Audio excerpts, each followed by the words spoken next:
Radio Veritas Asia Telugu వార్తలకు స్వాగతం. వార్తల్లోని ముఖ్యాంశాలు. పేదలకు విందు ఏర్పాటు చేసి వారితో భుజించనున్న పోప్ ఫ్రాన్సిస్ గారు. ఘనంగా విన్సెంట్ డి పాల్ ప్రాంతీయ యువత సమావేశం. ఘనంగా పునర్నిర్మాణ దేవాలయ ప్రతిష్టోత్సవం. ఉచిత నేత్ర వైద్య శిబిరానికి విశేష స్పందన. ఓర్వకల్లు విచారణలో ఉచిత వైద్య శిబిరం. Radio Veritas Asia, the voice of Asian Christianity. Radio Veritas Asia mobile app offers services in English and 21 Asian languages. Download the Radio Veritas Asia app. To get more videos from Radio Veritas Asia, comment, like, and share. Click the bell icon to get regular updates.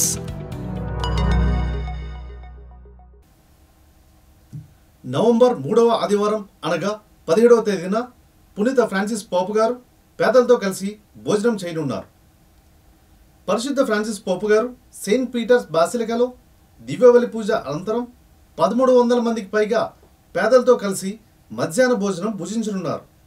ప్రపంచ పేదల దినోత్సవాన్ని పురస్కరించుకొని 2017వ సంవత్సరం నుండి రోమ్లోని కొంతమంది పేద ప్రజలతో కలిసి భోజనం చేయడం సాంప్రదాయంగా మారింది. అదే రోజున విన్సెంటైన్లు ఇంటి తాళాలను పునీత ఫ్రాన్సిస్ పోపు గారు ఆశీర్వదించనున్నారు. 13 వేరువేరు దేశాల్లో వెనకబడిన ప్రజల కొరకు నూతన గృహాలు నిర్మించినట్లు తెలియజేశారు. దేవుని హృదయంలో పేదలకు ప్రత్యేక స్థానం ఉందని పోప్ ఫ్రాన్సిస్ గారు అన్నారు. విశాఖ అతిమేద్రాసనం సాలిగ్రామపురంలో ఘనంగా విన్సెంట్ డి పాల్ ప్రాంతీయ యువత సమావేశం జరిగింది.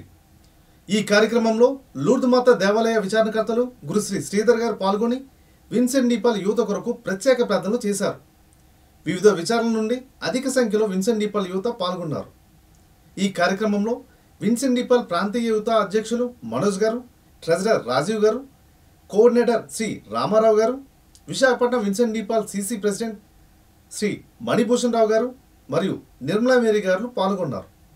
శ్రీ రామారావు గారు మాట్లాడుతూ పునీత విన్సెంట్ డి పాల్ గారి జీవితం మనకు ఆదర్శం అని, పేదల పట్ల ప్రేమ కలిగి జీవించాలని అన్నారు.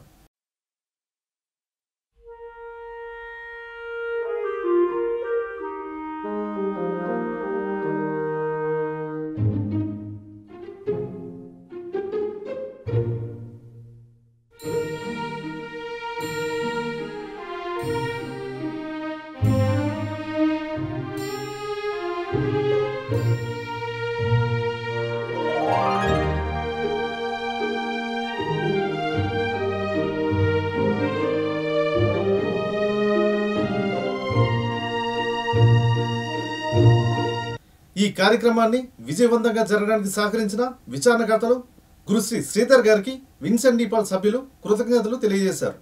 విశాఖ అధిమేత్రాసనం మక్కువ విచారణలో పునర్నిర్మాణ దేవాలయ ప్రతిష్టోత్సవం ఘనంగా జరిగింది.